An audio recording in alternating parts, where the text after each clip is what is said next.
Hello, gorgeous people. Welcome to my YouTube channel. This is Uncensored with Rombi. Thank you guys for passing by. And today we're going to be looking at a very disturbing video that I just watched from the Kingdom of Eswatini. So they came into Eubertangel's defense. For this and more, please stay tuned.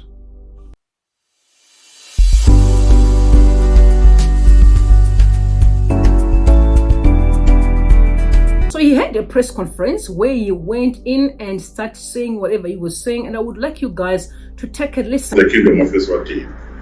First and foremost, I would like to mention very quickly that part of the job and responsibilities I do is not only to speak on behalf of the government of Eswatini, but it is also to study developments that are occurring within the regional platforms.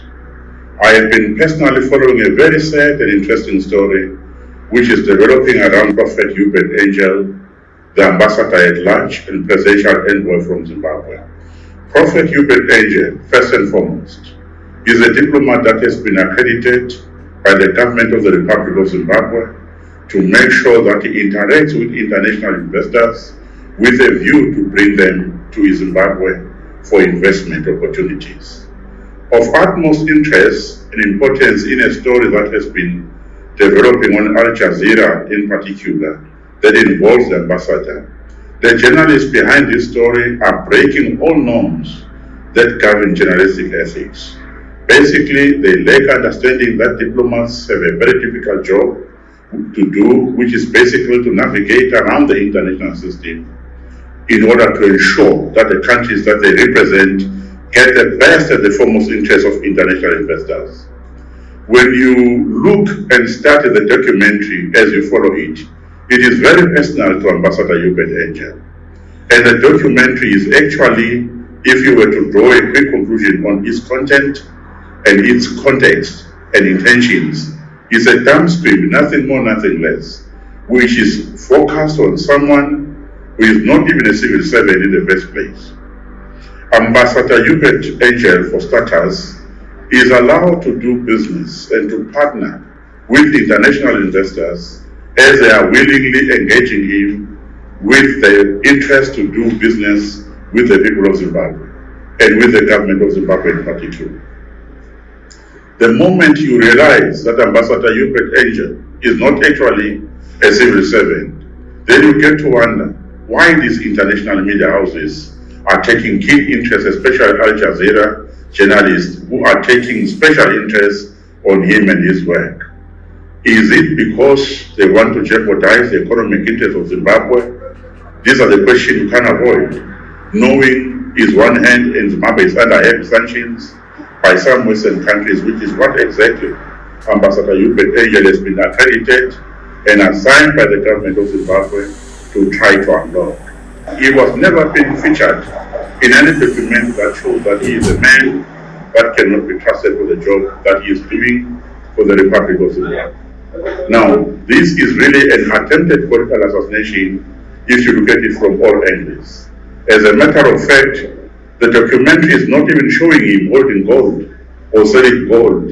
He is doing exactly what any other ambassador has been accredited by the respective countries to do, especially countries that are competing in the international system to woo international investors to come and invest in their countries and thus solidifying the economic activities of their respective countries and increase job creation for the people in the process.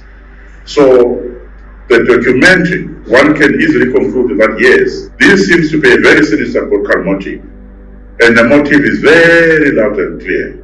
It is not only to wound the character and the personality and the integrity of the ambassador involved, but it is also to assassinate and downplay his influence within the international system. As a matter of fact, he was simply trying to bring money to Zimbabwe and bring investors to Zimbabwe, which is the reason why today he should be celebrated as opposed to being vilified. If he asked for a fee, for instance, it would have still been within the dealings of international business activity. There is nobody in business that does anything for free or voluntarily. Everything is worked within the modalities of who you are engaging and with whom you are negotiating. So it is not necessarily unethical or unbecoming or even illegal to engage international partners with agreements on what is at stake for you as a business broker and somebody that is basically engaged to do that particular kind of activity and business. Yes, he may have used hyperbole, but that's not uncommon in business and investment meetings.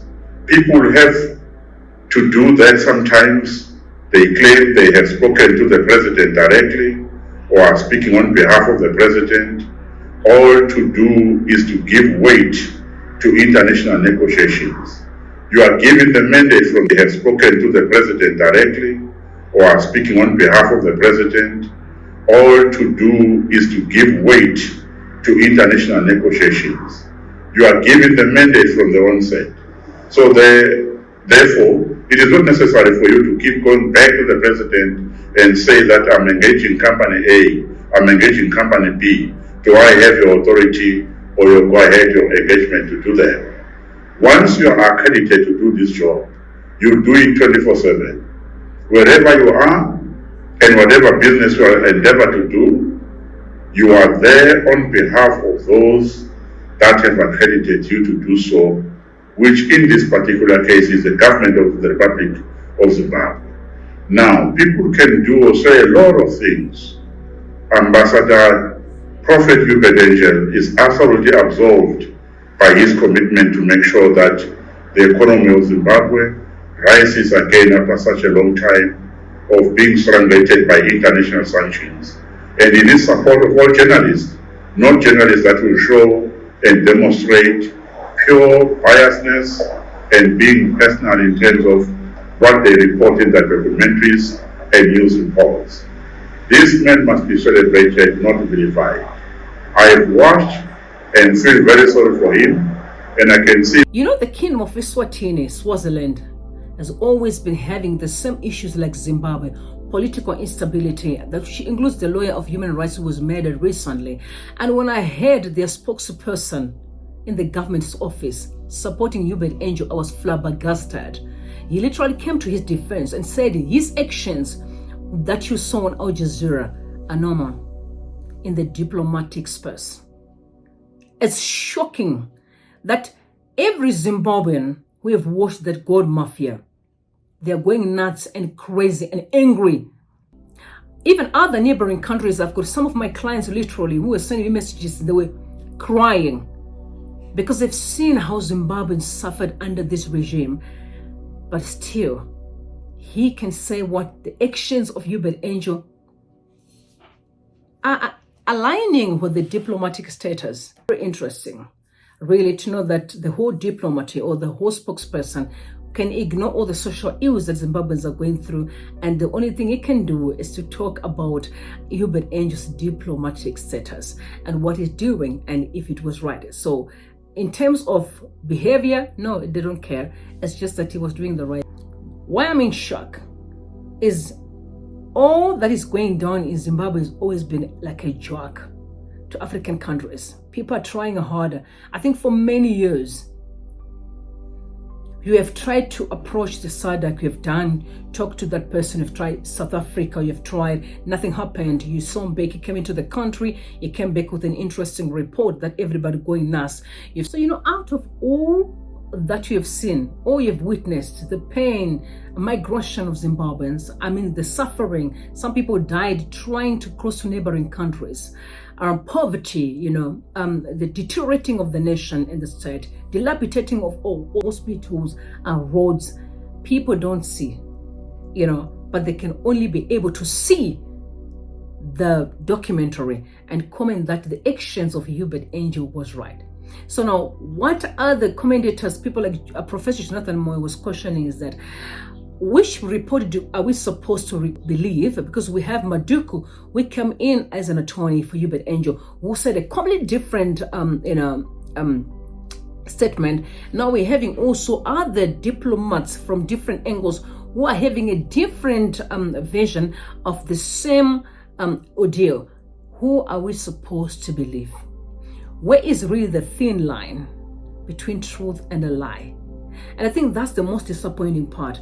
But one thing I've always been saying to people is that there will come a time where you lose all your faith and trust in human, but trust in God. Because it's the only one that will take you out of the situation. You know, calling human beings, following them, it may not help. Because human beings are human, you know, especially from a kingdom, Eswatini, I'm not expecting nothing good there, because I know based on what I've seen, that in terms of political instability, there's been a lot of inconsistencies there. So we don't expect anything good. No bad person will ever tell you something good. They're always going to make sure that whatever they say support dictatorship. So guys, tell me what you think in the comment section below. But as for me, I don't expect much from the kingdom of Eswatini, and I'm stuck to my guns that eubertangel was wrong, and he definitely has to be holding to account based on his actions, because that was definitely not representing Zimbabwe.